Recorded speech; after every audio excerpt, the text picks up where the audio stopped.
हिंदी में यूपीएससी की तैयारी से संबंधित प्रोग्राम्स को देखने के लिए सब्सक्राइब करें स्टडी IQIAS हिंदी।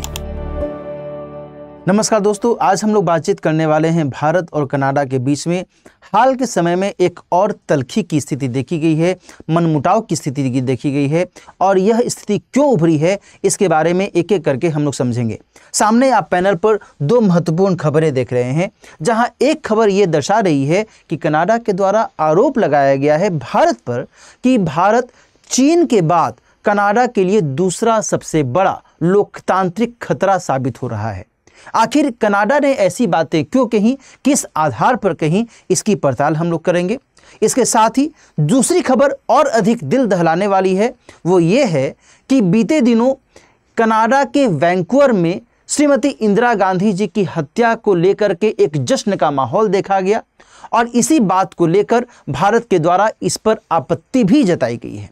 आखिर ये जश्न का माहौल किसके द्वारा उठाया गया, किस तरीके से ये काम किया गया, क्यों किया गया, इसके पीछे की मंशा क्या है, आज की चर्चा में हम लोग विस्तार से बातचीत करेंगे। इससे संबंधित एक जो बहुत ही महत्वपूर्ण मुद्दा है, बहुत ही सेंसिटिव मुद्दा है और वो है खालिस्तानी मुद्दा, इसके बारे में भी हम लोग चर्चा करेंगे। साथ ही हम लोग ये भी समझेंगे कि आखिर चीन और भारत को लेकर के कनाडा के द्वारा किस तरीके से जो अप्रोच है, दृष्टिकोण है, वो रखा जाता है। इन सभी बिंदुओं पर हम लोग एक एक करके बातचीत करेंगे। सामने मैंने एक महत्वपूर्ण रिपोर्ट के बारे में जानकारी दी है, जो कि कनाडा की संसदीय समिति की रिपोर्ट है और इस रिपोर्ट में देखो क्या कहा गया है। कहा यह गया है कि भारत चीन के बाद लोकतांत्रिक खतरा है, एक तरीके से विदेशी खतरा है भारत और कनाडा के बीच के संबंध को। ये जो रिपोर्ट है वो और अधिक रसातल में ले जा सकता है। ध्यान रखिएगा कि यहां पर भारत और चीन दोनों के संदर्भ में इस रिपोर्ट में बातें कही गई हैं। जहां चीन पहला सबसे बड़ा खतरा माना जा रहा है, वहीं भारत चीन के बाद दूसरा सबसे बड़ा विदेशी खतरा बताया जा रहा है।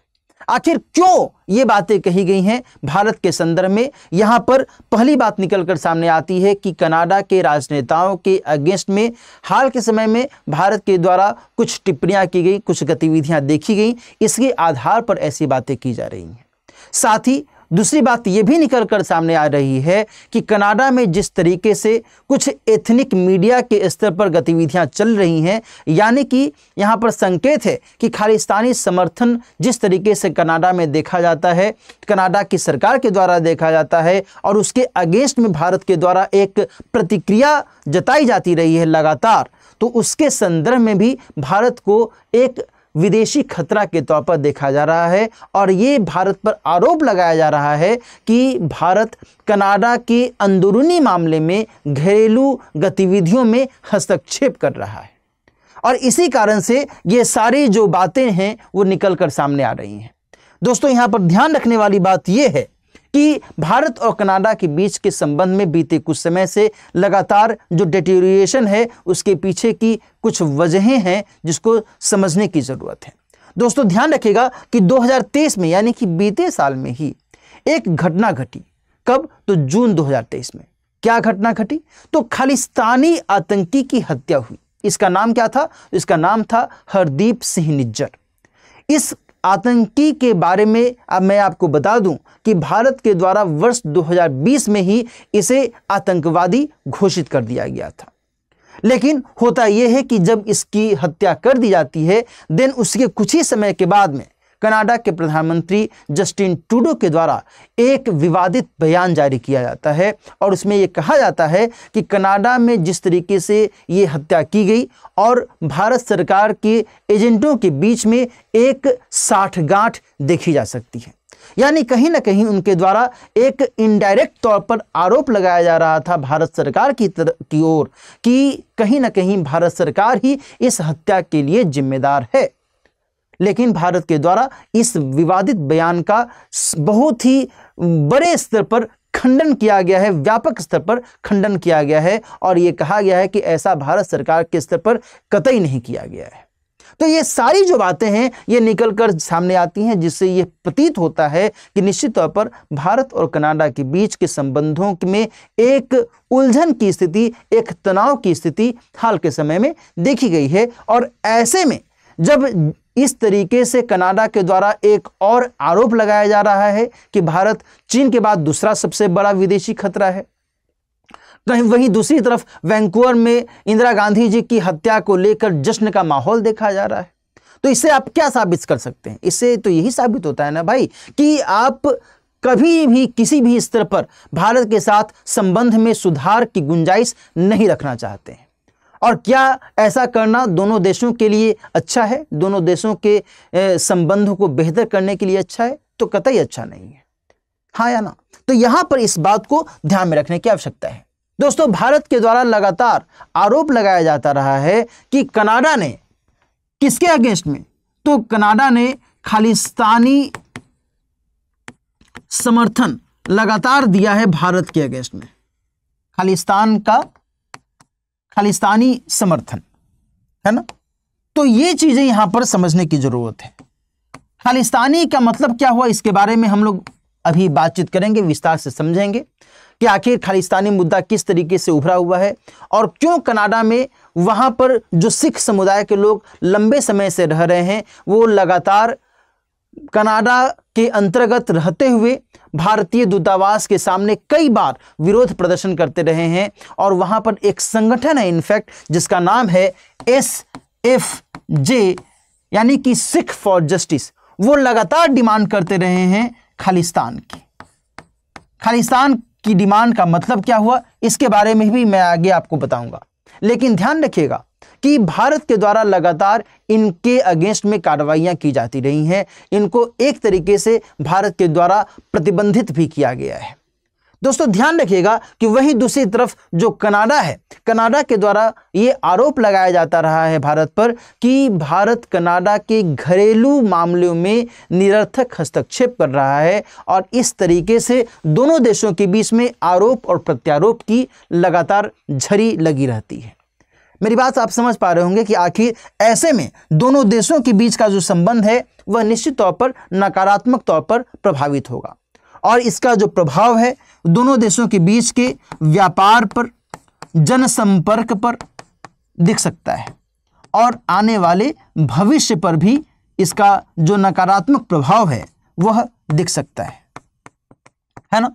तो यहां पर इस चीज को समझने की जरूरत है। इसके अलावा दोस्तों ध्यान रखिएगा कि जिस खालिस्तानी गतिविधि के बारे में मैं आपसे भी चर्चा कर रहा था और मैंने अभी आपसे ये भी चर्चा की कि इंदिरा गांधी जी की हत्या को लेकर जश्न का माहौल वहां पर देखा गया वैंकूवर में, ऐसा क्यों किया गया और इसके पीछे की क्या कुछ वजहें हैं, इसको हम लोग थोड़ा विस्तार से समझने की कोशिश करें। दोस्तों, ध्यान रखिएगा कि ऑपरेशन ब्लू स्टार नाम से एक ऑपरेशन चलाया गया था, एक अभियान चलाया गया था। कब? तो वर्ष 1984 में, जून माह के 1984 में श्रीमती इंदिरा गांधी जी उस समय भारत की प्रधानमंत्री थी और उस समय ये ऑपरेशन ब्लू स्टार चलाया गया था। कहां पर? तो अमृतसर के स्वर्ण मंदिर में। गोल्डन टेम्पल का नाम आपने सुना होगा, बहुत ही फेमस, बहुत ही महत्वपूर्ण टेम्पल है सिख समुदाय के लिए। और यहां पर जब यह अभियान चलाया गया तो यह अभियान क्यों चलाया गया, यहां पर यह समझने की जरूरत है। दरअसल जो खालिस्तानी गतिविधियां उस समय चल रही थी, खालिस्तानी नेता जरनैल सिंह भिंडेरवाला ने वहां पर शरण ले रखा था, है ना? भिंडरानवाला ने शरण ले रखा था। कहां पर?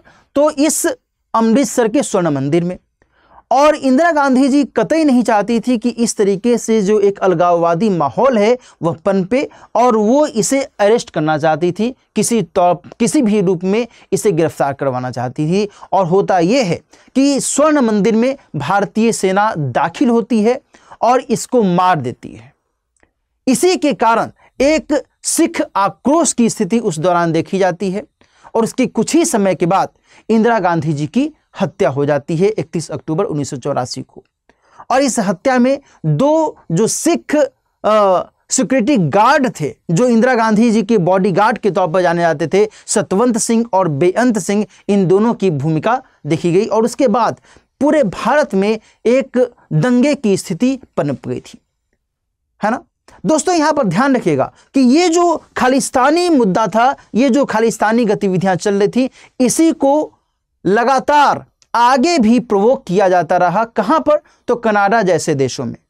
आपके मन में यह सवाल उठना चाहिए कि सर कनाडा में क्यों इस तरीके से गतिविधियां की गई? कनाडा तो भारत से बहुत दूर है, उत्तरी अमेरिका का एक देश है, तो वहां पर ऐसा क्यों किया गया? दरअसल बात यह है कि कनाडा में बहुत बड़ी संख्या में पंजाबी समुदाय या सिख समुदाय के लोग रहते हैं और वहां पर खालिस्तानी समर्थन वाले जो लोग हैं वो बहुत बड़ी तादाद में हैं। जिस समय यहां पर दंगे की स्थिति पनप गई थी 1984 में, उस समय बहुत बड़ी संख्या में सिख समुदाय के लोग या फिर कहें कि कुछ ऐसे लोग जो कि खालिस्तानी समर्थन वाले थे, वो भी यहां से पलायन करके कनाडा में जाकर के बस गए और आज तक उनकी जो स्थिति है वो लगातार बनी हुई है। उनके द्वारा कुछ महत्वपूर्ण संगठनों का भी गठन किया गया है, जिसमें से एक है SFJ यानी कि सिख फॉर जस्टिस। अब आप मेरी बात समझ पा रहे होंगे कि आखिर ये जो इंटरलिंकिंग है किस तरीके से एक दूसरे से बहुत अधिक जुड़ी हुई है ना।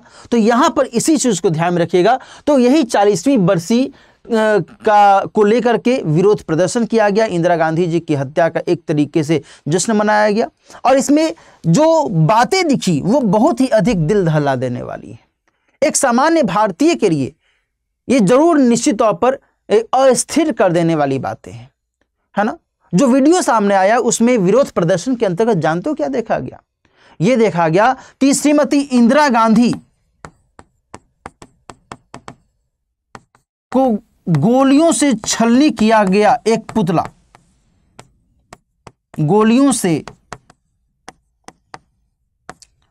छलनी किया गया पुतला दर्शाया गया। समझ रहे हो ना कितनी घिनौनी बात है ये, है ना। ऐसा पुतला उनका सामने लाया गया जिसमें उनको ऊपर से नीचे तक गोलियों से छलनी किया गया है। और वहीं दूसरी तरफ जो इंदिरा गांधी जी के हत्यारे थे सतवंत सिंह और बेअंत सिंह, उनका पुतला एकदम बंदूक ताने हुए दिखाया गया। अब आप खुद से समझिए कि क्या ये भारतीयों के लिए आक्रोश करने वाली बात नहीं है, हाँ या ना। तो ये सारी गतिविधियां यहां पर निकलकर सामने आई और इसी बात को लेकर के भारत ने कड़ी आपत्ति जाहिर की है। और दोस्तों यहां पर मैं आपको यह भी इंडिकेट कर दूं कि ऐसा पहली बार नहीं हुआ है, बल्कि पहले भी इस तरीके के विरोध जैसी गतिविधियां या फिर इस तरीके से इंदिरा गांधी जी की हत्या को लेकर जश्न जैसी गतिविधियां कनाडा के अंतर्गत अक्सर यहाँ देखी जाती रही हैं और भारत के द्वारा इसको लेकर के आपत्तियां पहले भी जताई गई हैं, है ना। तो ये सारी स्थिति आपको समझ में आने की जरूरत है। यहाँ पर एक बड़ी बात और निकलकर सामने आ रही है, चूंकि ये करंट अपडेट से जुड़ी हुई बात है और इंदिरा गांधी जी की हत्या से भी इसका एक लिंक है, इस कारण से मैंने इसके बारे में भी जानकारी दे दी है। यहाँ पर आप देख रहे हैं कि प्रधानमंत्री जी जो इंदिरा गांधी की हत्या की गई थी, उनकी हत्या में जिस बेअंत सिंह का जिक्र मैंने किया, उन्हीं के लाडले, उन्हीं के बेटे सरबजीत सिंह खालसा जी ने अभी हाल ही में एक जो लोकसभा चुनाव आयोजित किया गया था, इस चुनाव में इन्होंने विजय भी हासिल की है। इसके अलावा एक और बात मैं आपको बताऊं कि जिस खालिस्तानी मुद्दे को लेकर के मैं आपसे चर्चा कर रहा हूं, खालिस्तानी मुद्दा को लेकर जिस तरीके से कनाडा में एक व्यापक विरोध वाला माहौल देखा जाता है भारत सरकार के विरोध में, है ना। तो वैसे में इसी खालिस्तानी मुद्दे के एक ही बहुत मुखर समर्थक जिसका नाम है अमृतपाल सिंह, इसने भी इस लोकसभा के चुनाव में विजय हासिल की है। ध्यान रखिएगा कि ये दोनों जो व्यक्ति हैं, इन दोनों ने निर्दलीय रहते हुए चुनाव में जीत हासिल की है। अब आप समझ सकते हैं कि पंजाब में किस तरीके से इनको लेकर के एक बेहतर माहौल कुछ समय से देखा जा रहा है ना। ये सारी बातें हमें समझने की जरूरत है। अच्छा, यहां पर थोड़ा सा मैं आपको ये जिक्र कर दूं कि आखिर जिस खालिस्तानी मुद्दे के बारे में हम लोग बातचीत कर रहे हैं, आखिर वो मुद्दा है क्या। दरअसल यहां पर ध्यान रखिएगा कि ये जो खालिस्तानी मुद्दा है, ये ग्रेटर पंजाब सूबा बनाने को लेकर अपना मंतव्य रखता है। ग्रेटर पंजाब सूबा, मैं ज़्यादा इसमें डिटेल में बात नहीं करूंगा, अदरवाइज जो विषय है वो विषयांतर हो जाएगा। केवल आप ये समझिए कि वर्तमान में पाकिस्तान का कुछ हिस्सा और वर्तमान में भारत का कुछ हिस्सा जो कि पंजाब से जुड़ा हुआ है ना। ये आपको ध्यान में होना चाहिए कि पंजाब का एक हिस्सा पाकिस्तान में है और एक हिस्सा भारत में है ना। भारत का पंजाब अलग है और पाकिस्तान का पंजाब अलग है, और इन दोनों से ही जुड़े हुए एक ग्रेटर पंजाब सूबा की डिमांड लगातार इनके द्वारा की जाती रही है। और यहाँ पर ध्यान रखिएगा कि सिख समुदाय से संबंधित कुछ महत्वपूर्ण जो स्थल हैं, जैसे कि ननकाना साहब, जहाँ गुरु नानक देव जी का जन्म हुआ था, सिखों के प्रथम गुरु माने जाते हैं, वो वर्तमान में पाकिस्तान में ही है। लाहौर, जो कि महाराजा रंजीत सिंह की राजधानी थी, वो पाकिस्तान में ही है ना। और जिस तरीके से भारत और पाकिस्तान का विभाजन हुआ था 1947 में, उसके बाद जिस तरीके से एक दंगे की स्थिति देखी गई थी और बहुत बड़े स्तर पर पलायन हुआ था एक जगह से दूसरे जगह, जिसमें पंजाब के लोगों को बहुत अधिक कष्ट झेलना पड़ा था, उसके बाद ही जो ग्रेटर पंजाब सूबा की डिमांड है वो लगातार उभरती रही, बढ़ती रही, और आज वो एक खालिस्तान की डिमांड के तौर पर सामने आ रही है। तो यहाँ पर इस चीज़ को थोड़ा सा मैंने इंडिकेट कर दिया है। अब हम आगे बात कर रहे हैं कि आखिर भारत कनाडा के बीच संबंध में जो वर्तमान स्थिति है वो क्या कुछ कहती है। तो जो निगेटिव स्थिति है वो तो मैंने आपको कही दी कि किस तरीके से दोनों देशों के बीच में जो एक नकारात्मक माहौल है वह पनप गया है। जहाँ तक बात आती है पॉजिटिव दृष्टिकोण की, तो अभी कुछ ही समय पहले एक गुजरात में सम्मेलन आयोजित किया गया था। बिजनेस टाइकून्स उसमें उपस्थित हुए थे, जिसमें कनाडा के भी जो डिप्लोमेट हैं भारत में वो भी आए थे, और उन्होंने ये कहा कि भारत और कनाडा के बीच के संबंध को बेहतर बनाने की ज़रूरत है, और इसके लिए जो कारोबारी गतिविधियां हैं, जो जनसंपर्क है, उसे और अच्छा से अच्छा करना चाहिए। तो ये कुछ ऐसे पॉजिटिव स्टेप्स हैं जो हाल के समय में लिए गए थे, लेकिन अभी वर्तमान में जिस तरीके से फिर से कुछ बयानबाजियां की गई हैं, जिस तरीके से फिर से कुछ नई गतिविधियां देखी गई हैं, ऐसे में लगता है कि तनाव और अधिक आगे बढ़ता ही रहेगा। इसके अलावा जब हम भविष्य की बात करें तो ये अब भविष्य की स्थिति वर्तमान के ऊपर ही निर्भर करती है कि वर्तमान में किस तरीके से दोनों देशों के राजनेताओं के बीच में, दोनों देशों की सरकारों के बीच में वर्तमान के तनाव को मिटिगेट करने की कोशिश की जाती है ना। तो इन सभी बिंदुओं को यहाँ पर ध्यान में रखने की आवश्यकता है। इसके अलावा जब हम एक दूसरे पक्ष की बात करें कि भाई चीन और कनाडा के बीच के तनाव के संदर्भ में क्या गतिविधियां चल रही हैं, तो यहाँ पर ध्यान रखिएगा कि चीन और कनाडा दोनों ने अपने अपने स्तर पर अपने अपने यहाँ से डिप्लोमेट्स को निष्कासित किया है ना। जहाँ चीन ने कनाडा के डिप्लोमेट को, वहीं कनाडा ने चीन के डिप्लोमेट्स को निष्कासित किया कि आप हमारे यहाँ से चले जाइए। दूसरी बात यहाँ पर यह भी ध्यान रखिएगा कि कनाडा के द्वारा चीन की बहुत ही महत्वपूर्ण कंपनी हुआई पर बैन लगाया गया। 5G नेटवर्क उसे देने से मना कर दिया गया कि नहीं साहब, हम आपको 5G नेटवर्क नहीं दे। यहाँ तक कि कनाडा ने चीन के अगेंस्ट में यह भी आरोप लगाया कि आप हमारे यहाँ पर गुप्तचरी कर रहे हैं, है ना। इस तरीके से आरोप और प्रत्यारोप के दौर दोनों देशों के बीच में लगातार चलते रहे हैं। यहाँ तक कि चीन ने कनाडा के ऊपर यह भी आरोप लगाया कि चीन की संप्रभुता का उल्लंघन करते हुए कनाडा का जो सैन्य विमान है वह चीन की सीमा क्षेत्र में दाखिल हो गया था, जो कि चीन की संप्रभुता का उल्लंघन है ना। तो ये सारी गतिविधियां चीन और कनाडा के बीच के तनाव के तौर पर भी देखी जाती रही हैं। बहरहाल वर्तमान की चर्चा के माध्यम से मैंने आपको ये बताने की कोशिश की है कि किस तरीके से भारत और कनाडा के बीच वर्तमान में संबंधों का ताना बाना चल रहा है, क्या कुछ तनाव से संबंधित गतिविधियां उभरी हैं, वर्ष 2023 में क्या ऐसा हुआ, किस कारण से आगे उसमें और अधिक डिटेरियोरेशन की स्थिति चली आई, और एट प्रेजेंट कनाडा ने क्यों आरोप लगाया है भारत के संदर्भ में, भारत के ऊपर, है ना। और जो जिस तरीके से खालिस्तानी गतिविधियां कनाडा में चल रही हैं, जिस तरीके से इंदिरा गांधी जी की असैसिनेशन को लेकर के वहां पर जश्न का माहौल देखा गया, ये क्या कुछ दर्शाता है, क्या कुछ इंडिकेट करता है ना। और इससे भारत और कनाडा के बीच के संबंध में और कितनी दुराव की स्थिति देखी जा सकती है, इन सभी पहलुओं पर मैंने आपके साथ बातचीत की है। निश्चित तौर पर यह चर्चा आपके लिए बहुत अधिक उपयोगी हो सकती है इस बात को समझने में कि आखिर दोनों देशों के बीच के संबंध को बेहतर बनाने के लिए आगे क्या कुछ किए जाने की ज़रूरत है और किन बातों पर नियंत्रण रखने की आवश्यकता है। मुझे उम्मीद है आपको ये चर्चा पसंद आई होगी। इसके अलावा कुछ और महत्वपूर्ण सूचनाएं मैं आपको दे दूं। यदि आप सिविल सेवा परीक्षा की तैयारी कर रहे हैं तो फिर जीएस का एक बहुत ही बेहतर बैच शुरू किया जा रहा है 10 जून से शाम में 6 बजे से। यदि आप इस कोर्स को कंप्लीट करना चाहते हैं, पूरे कोर्स का लाभ उठाना चाहते हैं, तो आप दिलीप लाइव कोड का इस्तेमाल करते हुए इसमें से किसी भी फॉर्मेट को ज्वाइन कर सकते हैं। हिंदी, इंग्लिश या फिर इंग्लिश, इन तीनों फॉर्मेट्स में जो कोर्सेज हैं जीएस की वो स्टार्ट हो रही हैं और इससे आपको कई सारे फायदे होंगे। लाइव क्लासेस की सुविधा मिलेगी, टेस्ट सीरीज की सुविधा मिलेगी, मेंटोरशिप की सुविधा मिलेगी, आंसर राइटिंग की सुविधाएं मिलेंगी, कई सारी सुविधाएं मिलेंगी, है ना।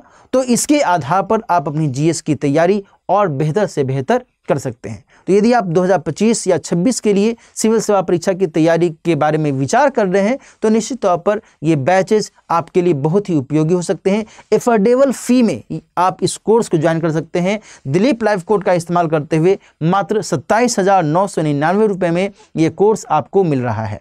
इसके अलावा एक और महत्वपूर्ण सूचना मैं आपको दे दूं कि प्रयागराज में ऑफलाइन बैच की शुरुआत की जा रही है और ये निश्चित तौर पर उन सभी अभ्यर्थियों के लिए बहुत ही उपयोगी है जो कि ऑफलाइन माध्यम से सिविल सेवा परीक्षा की तैयारी करने को लेकर इच्छुक हैं। और प्रयागराज में ये जो कोर्स है इसकी शुरुआत की जा रही है 14 जून से। इसके लिए भी आप दिलीप लाइव कोड का इस्तेमाल करके इस कोर्स को ज्वाइन कर सकते हैं। इसके लिए जो फी डिसाइड की गई है वो है 74,999 रुपये और इसके आधार पर आप ऑफलाइन बैचेस के जरिए भी अपनी जीएस की तैयारी अच्छे तरीके से कर सकते हैं।